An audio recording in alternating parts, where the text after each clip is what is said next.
Road पर क्योंकि वो हादसा, क्योंकि इसमें ऑयल टैंकर इन्वॉल्व था, इतनी आग लगी और बड़ा एक भीषण हादसा हुआ। मुझे लगता है कि इससे हम सब बहुत दुखी हैं, लेकिन मैं चाहूँगा कि इस पर हम लोग जांच अवश्य करें, किन कारणों से इतना बड़ा हादसा हुआ। अगर वहाँ पर ट्रैफिक नियम की बात है, रोड कंस्ट्रक्शन की बात है, इनकम्प्लीट कंस्ट्रक्शन की बात है, या हाईवे पे जिस प्रकार की सावधानी बरतनी चाहिए हमने नहीं बरती है, उसका अध्ययन करना पड़ेगा। क्योंकि जैसे आबादी बढ़ रही है, यातायात के साधन बढ़ रहे हैं, उसी तरह हमारे एक्सीडेंट्स बढ़ रहे हैं। और एक्सीडेंट्स न सिर्फ राजस्थान में, पूरे देश में बढ़ रहे हैं। लेकिन सरकारों को इस पर बहुत गंभीरता से ध्यान देना पड़ेगा कि हम सेफ्टी नॉर्म्स को हम फॉलो कर रहे हैं कि नहीं कर रहे हैं।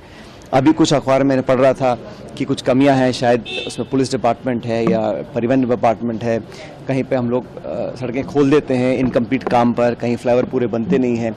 और वो जो जंक्शन है वहाँ हमेशा ही बहुत महीनों से जाम लगता था, कई बार मैं भी जाम में फंसा हूँ, लेकिन इस प्रकार का हादसा होगा कल्पना नहीं करी थी। इसलिए आने वाले समय में अगर हमें ऐसी घटनाओं से बचना है तो बहुत सावधानी बरतनी पड़ेगी, न सिर्फ सरकार को, लेकिन जो लोग भी हैं, हम लोग भी जो सड़कों पे चलते हैं, थोड़ी सावधानी से काम करें। क्योंकि जिस प्रकार आग लगी है, लोगों की मौत, मैं देखकर बड़ा मन खराब हुआ। क्योंकि 70% 80% बर्न्स लोगों को हैं जो अभी आईसीयू भर्ती हैं, और बहुत लोगों की मौत हुई है। मैं बड़ा दुख हम सब लोगों को है। उम्मीद करता हूं कि ऐसी घटना कभी ना हो। मृतकों के लिए सरकार से कोई विशेष मांग? नहीं, सरकार ने, जहां मेरी जानकारी, सरकार ने कुछ आर्थिक मदद लोगों को दी है, और भी अगर जरूरत पड़े तो सरकार को करना चाहिए, ना सिर्फ राज्य सरकार को लेकिन केंद्र सरकार को भी। क्योंकि ये अधिकांश जो लोग थे वो बहुत साधन संपन्न नहीं थे और वर्किंग क्लास के लोग थे, तो उनकी जितनी सहायता हो सकती है करनी चाहिए, सरकार को भी, हम सब लोगों को करनी चाहिए।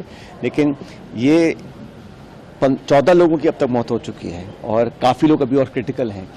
कितने और बच पाएंगे ये डॉक्टर साहब नहीं बता पा रहे हैं। लेकिन किसको मानते हैं? देखो, इसमें जांच करनी चाहिए कि इसमें कौन जिम्मेदार है। वाहन चालक है या लापरवाही हुई है, कहीं ओवरसाइट हुई है, कहीं सेफ्टी नॉर्म्स का उल्लंघन लोगों ने किया है, कौन लोग इन्वॉल्व थे, इस पर तो जांच पूरी होनी चाहिए। लेकिन जांच के बाद उस जांच से सबक लेना पड़ेगा। हम हर बार घटना होती है, जांच कराते हैं, फिर ठंडे बस्ते में डाल देते हैं। उसको लागू करने के लिए, सेफ्टी नॉर्म्स को लागू करने के लिए, अच्छी प्रैक्टिस लागू करने के लिए मापदंड बनाने पड़ेंगे, और कोई ना कोई जिम्मेदारी लेगा हर स्तर पर, सरकार के स्तर पर, जिला स्तर पर, विभाग के स्तर पर, डिपार्टमेंट के स्तर पर और समाज के स्तर पर भी।